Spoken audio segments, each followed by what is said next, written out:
दोस्तों हम फिर से लेकर आ चुके हैं आप लोगों के लिए सुबह की सभी ताज़ा और बड़ी खबरें। एक एक कर आपको सारी खबरों की जानकारी देंगे। आज देश दुनिया में क्या कुछ हो रहा है। दरअसल दोस्तों सबसे पहली जो बिग ब्रेकिंग न्यूज़ आ रही है, राकेश टिकैत का बड़ा ऐलान। बोले फिलहाल 5 बसों में जाएंगे 200 किसान। जी हाँ, शांतिपूर्ण ढंग से यह आंदोलन होगा लेकिन रुकेंगे नहीं। यानी कि दोस्तों किसान नेता राकेश टिकैत ने साफ कर दिया कि 5 बसें जाएंगी ही जाएंगी संसद का घेराव करने। इसके बारे में आपको विस्तार से बताएंगे। वहीं पर अगली बिग ब्रेकिंग में हम आपको बताएंगे दोस्तों। जी हां, दरअसल आपको बता दें कोरोना की तीसरी लहर को लेकर सरकार कुछ नहीं कर रही है। राहुल गांधी का बड़ा हमला। बोले फिलहाल अब बंगाल की जगह बस यूपी हो गया है। जी हां, इतना सा बदलाव हुआ है, पीएम मोदी फिर से चुनाव में जुट गए। इसके बारे में भी आपको विस्तार से बताएंगे। वहीं पर दोस्तों बीजेपी नेता का विवादित बयान। जी हाँ, आनंद स्वरूप बोले फिलहाल यहां से जाना ही पड़ेगा। जी हाँ, अगर मुनव्वर राणा यहां से नहीं गए तो किसी इनकाउंटर में मारे जाएंगे। सोचिए दोस्तों, इस तरीके का विवादित बयान देते हुए नजर आ रहा है। इसके बारे में भी आपको विस्तार से बताएंगे। वहीं पर दोस्तों दिग्विजय के सामने शक पका गए। जी हाँ, रविशंकर प्रसाद। दिग्विजय ने पूछा क्या किसी कंपनी या फिर किसी स्पाईवेयर कंपनी से क्या सरकार ने ऐसा कोई सॉफ्टवेयर खरीदा है या सरकार की कोई डील हुई है। तो दोस्तों रविशंकर प्रसाद एकदम चुप हो गए, कुछ बयान नहीं देते बना। इसके बारे में भी आपको विस्तार से बताएंगे। वहीं पर अगली बिग ब्रेकिंग में हम आपको बताएंगे दोस्तों संजय निषाद का योगी पर बड़ा हमला। बोले फिलहाल कहीं इंदिरा गांधी जैसा हाल ना हो जाए। जी हाँ, सीएम योगी का। इसके बारे में भी आपको विस्तार से बताएंगे। वहीं पर दोस्तों मोहन भागवत का फिर से एक बार विवादित बयान। बोले फिलहाल जनसंख्या बढ़ाकर इसको पाकिस्तान बनाने की साजिश हो रही है। सोचिए दोस्तों, ऐसी बिना सिर पैर की बातें की जा रही हैं जिसका कोई मतलब ही नहीं है। आप जानते हैं दोस्तों कि भारत में लगभग 20 से 30% ही जो यहाँ पर मुस्लिम है और जो है यहाँ पर 70% के लगभग 70 से 80% के लगभग हिंदू भाई हैं। ये तो दोस्तों होना असफल है, यानी कि यह होना नामुमकिन ही है जिस तरीके की बात बोली जा रही है। इसके बारे में भी आपको विस्तार से बताएंगे। वहीं पर अगली बिग ब्रेकिंग में हम आपको बताएंगे दोस्तों सिद्धू का जी हाँ शक्ति प्रदर्शन 62 विधायकों के साथ किया गया है। जी हाँ, इसके बारे में भी आपको विस्तार से बताएंगे। वहीं पर दोस्तों ममता बनर्जी का मोदी सरकार पर बड़ा हमला। बोले तब तक खेला होवे जब तक बीजेपी का अंत ना होवे। जी हाँ, बीजेपी का जब तक अंत नहीं कर देंगे तब तक खेला होवे ही होवे। इसके बारे में आपको विस्तार से बताएंगे। वहीं पर दोस्तों अगली बिग ब्रेकिंग में हम आपको बताएंगे। जी हाँ, दरअसल दोस्तों आपको बता दें बीजेपी के कई नेता विरोधी दल। जी हाँ, दरअसल दोस्तों आपको बता दें बीजेपी के जो कई नेता है वो अब जो है यूपी सरकार के खिलाफ ही उतर पड़े। इसके बारे में भी आपको विस्तार से बताएंगे। वहीं पर दोस्तों किसान नेता राकेश टिकैत बोले फिलहाल हमारी सब पर नजर है। जी हाँ, किस तरीके से विपक्ष जो है संसद में हमारा मुद्दा उठाता है और किस तरीके से इन मुद्दों को उठाया जा रहा है हम सब कुछ देख रहे हैं। कब तक उठेगा ये भी देखेंगे, कौन कौन किसानों के साथ है। इसके बारे में भी आपको विस्तार से बताएंगे। वहीं पर दोस्तों कोरोनिल से एक भी मौत नहीं हुई, स्वास्थ्य मंत्री के बयान से भड़के दोस्तों आपको बता दें तेज प्रताप। बोले फिलहाल क्या स्वास्थ्य मंत्री घर से बाहर निकले थे जो उनको पता चल रहा है कि फिलहाल एक भी जान नहीं गई। इसके बारे में भी आपको विस्तार से बताएंगे। तो सारी खबरें दोस्तों एक एक कर देंगे। फिलहाल चलिए बढ़ते हैं सबसे पहली और सबसे बड़ी खबर की ओर। दरअसल दोस्तों आपको बता दें तीनों कृषि कानून को लेकर किसान नेता राकेश टिकैत का बड़ा ऐलान। बोले फिलहाल पूरी तरीके से जो यहाँ पर 5 बस में किसान भरकर जाएंगे। जी हाँ, रोजाना 200 किसान संसद का घेराव करेंगे। राकेश टिकैत ने कहा हमें पता है ये सरकार मोटी चमड़ी की है, ये सरकार माने या ना माने ये सिर्फ हम देश को दिखाने के लिए कर रहे हैं। हमें पता है राकेश टिकैत ने कहा कि इससे कोई मतलब निकलने वाला नहीं है। सरकार बेशरम हो चुकी है, इनकी खाल इतनी मोटी हो चुकी है कि इनको कितना भी मारोगे इनको कोई असर नहीं होगा।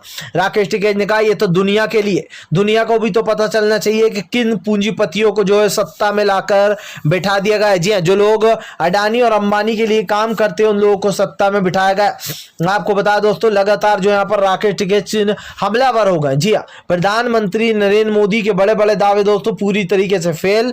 प्रधानमंत्री किसानों के अगेंस्ट है, मुसलमानों के लिए NRC लाते हैं, किसान भाइयों के लिए काले कानून लाते हैं, दलित समाज को पीटा जाता है। अब आप सोचिए हर एक के ऊपर जुल्म हो रहा है, हर एक के ऊपर इस सरकार के अंडर में दोस्तों लगातार जिस तरीके के हमले हो रहे हैं इसको भुलाया नहीं जा सकता है। फिलहाल खैर चलिए हम बढ़ते हैं दोस्तों एक और अगली बिग ब्रेकिंग की तरफ। बता दोस्तों अगली जो बड़ी खबर निकल कर आ रही, ममता बनर्जी का मोदी सरकार के ऊपर बड़ा हमला। बोले फिलहाल तब तक खेला होवे जब तक के बीजेपी का अंत ना हो। जी हाँ, दरअसल दोस्तों आपको बता दें ममता बनर्जी ने कहा कि फिलहाल बीजेपी जो है एक मेगा स्पाई कंपनी है। जी हाँ, दरअसल बीजेपी जो है यहाँ पर दोस्तों लोगों की जासूसी कराती है। ममता बनर्जी ने कहा कि बीजेपी के पास बहुत पैसा है, बीजेपी ने धन बल सब कुछ लगा लिया हमारे बंगाल में, लेकिन फिर भी हमें हरा नहीं पाई और ना ही कभी हरा पाएगी। ममता बनर्जी ने कहा है कि लगा लीजिए जितना भी जोर दल बल छल का और पैसों का और लोगों की जासूसी भी करा लीजिए, लेकिन बीजेपी कुछ नहीं बिगाड़ पाएगी। ममता बनर्जी ने कहा कि हम सभी विपक्ष पार्टियों को न्योता देते हैं कि वो हमारे साथ आए, हम उनके साथ हैं। जी हाँ, कभी भी हमसे मीटिंग करें, हम बीजेपी का पूरी तरीके से अंत करेंगे और तब तक खेला होता रहेगा जब तक कि बीजेपी का अंत नहीं हो जाएगा। ममता बनर्जी ने दोस्तों शहीद दिवस मनाते हुए यह भी कहा कि भारतीय जनता पार्टी गोली मारो वाली पार्टी। जी हाँ, गोली मारो, हत्या करो और जो है यहाँ पर आराम से निकल कर चले जाओ, कोई बीजेपी का कुछ नहीं बिगाड़ेगा। ममता बनर्जी ने कहा कि बीजेपी ने हमारे ऊपर भी जासूसी कराई। जी हाँ, पैसों के बल पर विधायकों को खरीदा गया और मशीनों का दुरुपयोग भी किया गया, लेकिन उसके बाद भी भारतीय जनता पार्टी हमें हरा नहीं पाई। और दोस्तों इस बात को तो खैर झुटलाया नहीं जा सकता है कि छल बल और सब चीजों का यूज कर लिया बीजेपी ने बंगाल में जाकर। ममता बनर्जी को जो यहाँ पर अल्लाह अकबर बोलने तक नारे लगवा दिए।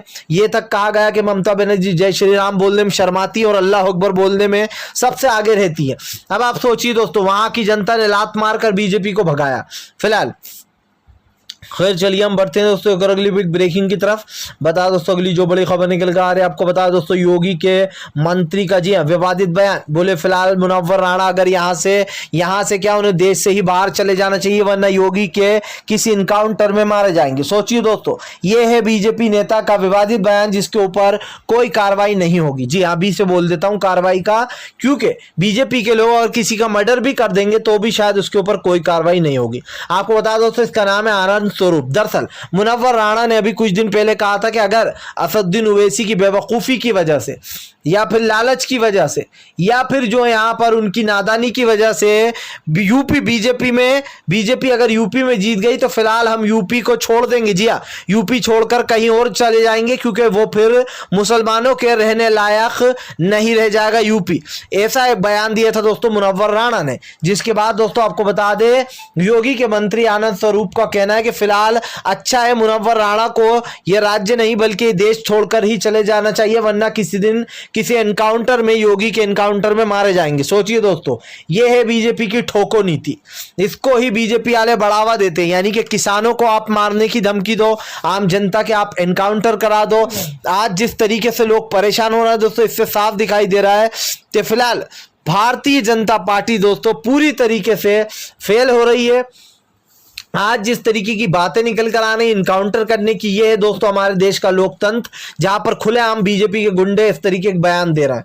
फिलहाल खैर चलिए हम बढ़ते हैं दोस्तों एक और अगली बिग ब्रेकिंग की तरफ। बता दोस्तों अगली जो बड़ी खबर निकल कर आ रही है, दिग्विजय के सामने दोस्तों आपको बता दे सख्त पका गया। जी हाँ, दरअसल दोस्तों बोलती ही बंद हो गई रविशंकर प्रसाद की। दरअसल दोस्तों आपको बता दें पूर्व जो यहाँ पर दोस्तों सोशल मीडिया की सारी चीजें देखा करते थे, आपको पता है रविशंकर प्रसाद, लेकिन अब इनकी नियुक्ति कर दी गई, यानी कि इनका हटा दिया गया। आपको बता दें दोस्तों अब रविशंकर प्रसाद जो है वो पूरी तरीके से घिर चुके हैं। रविशंकर प्रसाद को लेकर दिग्विजय सिंह ने दोस्तों कहा कि आप बहुत बयानबाजी कर रहे हो, आप बाहर इंटरव्यू दे रहे थे इस मेगा स्पाई कैमरे के बारे में, मतलब ये जो सॉफ्टवेयर है दोस्तों, इसको लेकर दिग्विजय ने पूछा कि क्या आपने जो यहाँ पर किसी से भी इस जो जासूसी वाले कैमरे को लेकर दोस्तों, जासूसी वाले सॉफ्टवेयर को लेकर जो बात की है, क्या आपने किसी से भी डील की है? क्या बाहर की कंपनी से जो है यहाँ पर इस स्पाईवेयर की जो है यहाँ पर डील हुई है भारत सरकार के साथ? तो दोस्तों रविशंकर प्रसाद सक पकड़ है। रविशंकर प्रसाद के पास कोई जवाब नहीं था कि भारत ने कुछ इस तरीके का सॉफ्टवेयर खरीदा है या फिर इस सॉफ्टवेयर पर कोई डील हुई है या फिर कुछ भी भारत सरकार ने करा है क्या, उस पर दोस्तों कोई भी एक जवाब नहीं दिया गया रविशंकर प्रसाद से। सोचिए, जो रविशंकर प्रसाद मीडिया के सामने बैठकर बड़ी बड़ी बातें कर रहे थे, उन्होंने दिग्विजय के सामने हथियार डाल दिए। दिग्विजय सिंह का सीधा सा एक सवाल था कि क्या फिलहाल आपने स्पाईवेयर, ये जो वायरस है, ये जो बेसिकली दोस्तों एक सॉफ्टवेयर है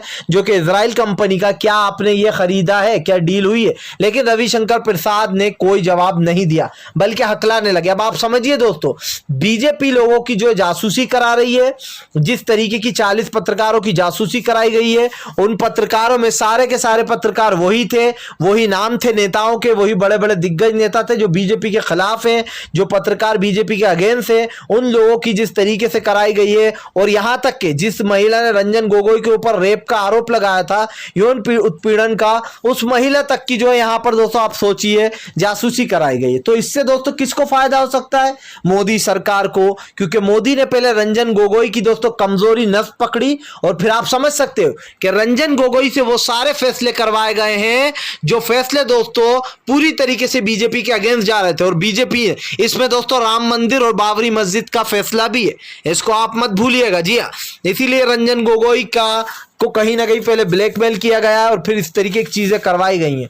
फिलहाल खैर चलिए हम बढ़ते हैं दोस्तों एक और अगली बिग ब्रेकिंग की तरफ। बता दोस्तों अगली जो बड़ी खबर निकल कर संजय निशांत का योगी पर बड़ा हमला, बोले फिलहाल इंदिरा गांधी जैसे हालात होने वाले हैं योगी का। जी हाँ, दरअसल दोस्तों आपको बता दें, इन दिनों संजय निशांत काफी ज्यादा खफा है बीजेपी से। उनका कहना है कि फिलहाल उनके साथ बीजेपी ने धोखा किया। जिस तरीके से दोस्तों मंत्रिमंडल में उनको जगह नहीं दी गई, इससे साफ दिखाई दे रहा है कि फिलहाल पूरी तरीके से बीजेपी का सच लोगों के सामने आ गया।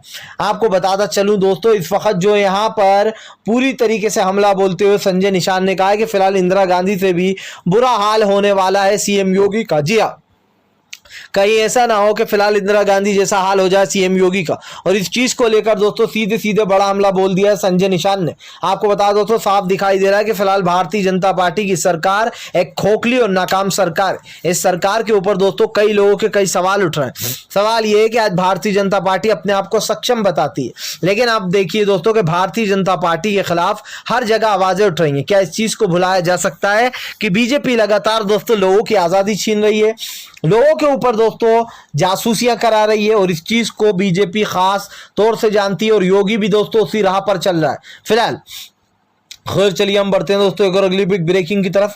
बता दोस्तों अगली जो बड़ी खबर निकल कर आ रही, सिद्धू पाजी का जी शक्ति प्रदर्शन, 62 नेता दिखाई दिए दोस्तों। आपको बता दें सिद्धू के साथ, दरअसल दोस्तों आपको बता दें इन दिनों जो यहाँ पर भारतीय जनता पार्टी पूरी तरीके से हिलती हुई नजर आ रही। आपको बता दोस्तों बीजेपी के कई दिग्गज नेता जो है यहाँ पर पूरी तरीके से फेल हो गए। बताया जा रहा है दोस्तों कि इस वक्त जिस तरीके के हालात चल रहे हैं उसको लेकर जबरदस्त तरीके से मोदी सरकार घिर चुकी।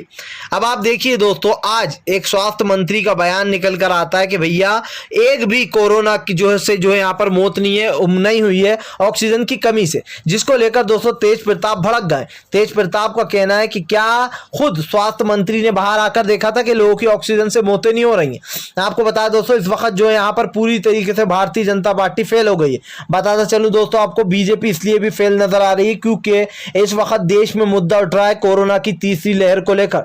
2 लहरें दोस्तों ऐसी आई कोरोना की जिसको लेकर पूरी तरीके से फंस गई है कहीं ना कहीं मोदी सरकार। और ये साफ दिखाई दे रहा है दोस्तों कि फिलहाल भारतीय जनता पार्टी के खिलाफ लोगों ने जमकर हल्ला बोला है। और दोस्तों आपको बता दें इसमें बीजेपी के खिलाफ कई ऐसे चेहरे भी हैं जिन्होंने आवाज उठाई है। भले ही तेज प्रताप ने दोस्तों स्वास्थ्य मंत्री से ये पूछा कि क्या योगी जो है यहाँ पर लोगों की ऑक्सीजन की कमी से मौत नहीं हुई, क्योंकि दोस्तों जिस तरीके से यहाँ पर बताया गया था कि ऑक्सीजन से किन्हीं लोगों की मौत नहीं हुई है, जी ये सिर्फ झूठ है। अब इसमें दोस्तों मोदी सरकार फंस गई है।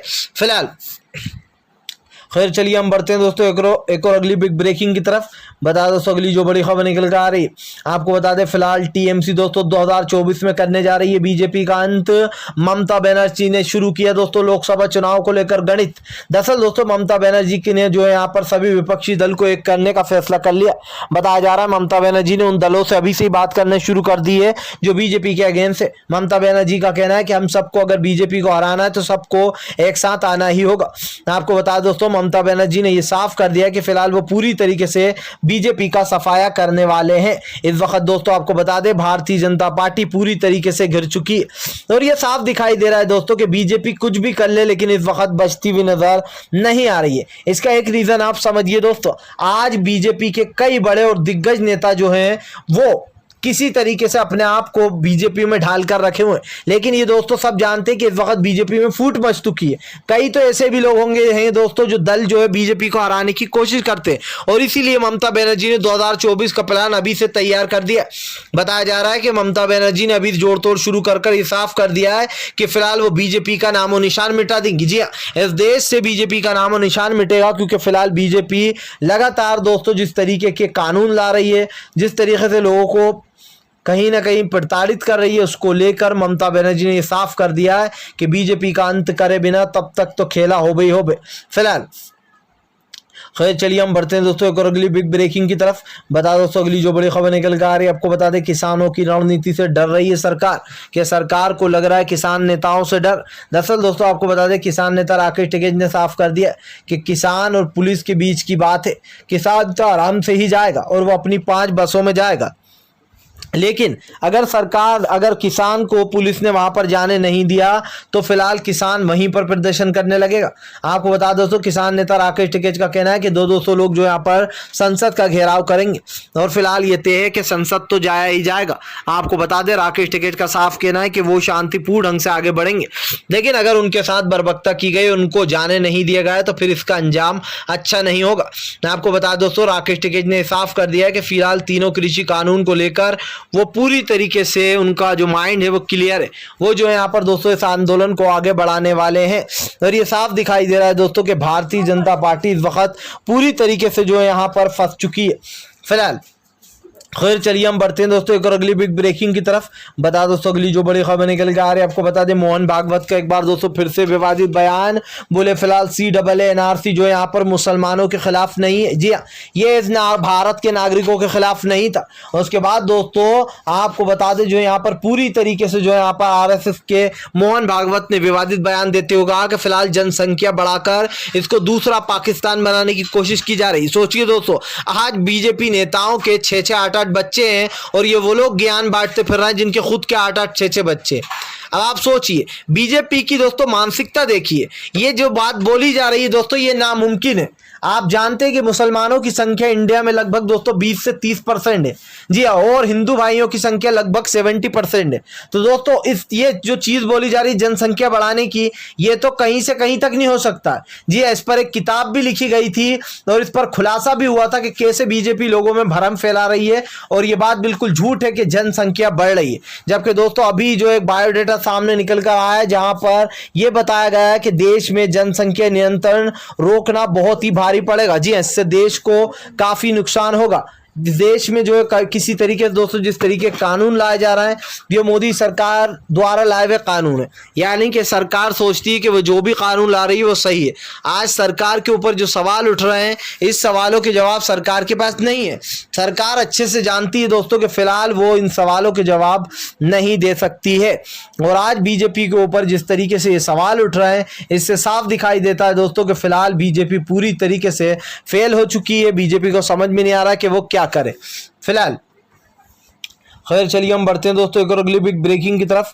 बता दोस्तों अगली जो बड़ी खबर निकल कर आ रही है, आपको बता दें संजय रावत भड़के बोले फिलहाल प्रधानमंत्री नरेंद्र मोदी और इनके नेता सबके सब झूठे। जी सब भरे राज्यसभा संसद और लोकसभा में दोस्तों आपको बता दें झूठ बोला जाता है। राज्यसभा और लोकसभा में खुलकर झूठ बोला जा रहा है। संजय रावत ने कहा कि फिलहाल बीजेपी ने तो ये तक कह दिया कि भैया कोरोना से किसी की ऑक्सीजन की कमी से किसी की मौत नहीं हुई। संजय रावत का कहना है कि कितने लोग तो महाराष्ट्र में ही मर गए, जी हाँ, बिना ऑक्सीजन के, और प्रधानमंत्री नरेंद्र मोदी ने कोई भी इंतजाम नहीं करके दिए। आपको बता दें दोस्तों इस वक्त सरकार के ऊपर कई सवाल खड़े हो रहे हैं। जिस तरीके के स्वास्थ्य मंत्री ने यह विवादित बयान दिया है कि फिलहाल एक इंसान की भी मौत जो है ऑक्सीजन के कमी की वजह से नहीं हुई, इसको लेकर सरकार पर हर कोई निशाना साध रहा है और ये साफ दिखाई भी दे रहा है दोस्तों कि फिलहाल ये सरकार पूरी तरीके से फेल हो चुकी है। सरकार के ऊपर कई सवाल उठ रहे हैं लेकिन ये सरकार इन सवालों के जवाब नहीं देगी।